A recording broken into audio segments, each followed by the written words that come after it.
बिस्मिल्लाहिर्रहमानिर्रहीम। सामीन कराम, नज़ला ज़ुकाम से निजात के लिए और छींकों की कसरत से बचने के लिए खूबसूरत कुरानी अमल आपकी खिदमत में पेश करने की सआदत हासिल करता हूँ। सामीन, नज़ला ज़ुकाम हो और छींकें कसरत से आ रही हो तो सूरह कहफ की पहली आयत मुबारका 11 दफ़ा पढ़ के पानी पे दम करके नज़ला ज़ुकाम का जो मरीज़ है वो पी ले। इंशाअल्लाह छींकों की कसरत से महफूज हो जाएगा, नज़ला ज़ुकाम से निजात मिल जाएगी।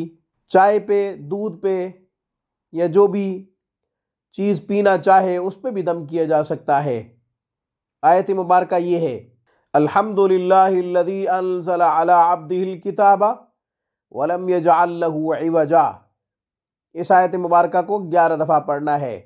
नज़ले ज़ुकाम वाला मरीज़ न सिर्फ नज़ला ज़ुकाम से महफूज हो जाएगा बल्कि छींकों की कसरत की वजह से जो तबीयत के अंदर एक बेचैनी, बेकरारी होगी वो भी ख़त्म हो जाएगी। आज की वीडियो में बस इतना ही। रूहानी परवाज़ को सब्सक्राइब कीजिए। हमारी तमाम वीडियोज़ की अपडेट हासिल करने के लिए घंटी के बटन को दबा दीजिए। अस्सलामु अलैकुम वरहमतुल्लाहि वबरकातुहू।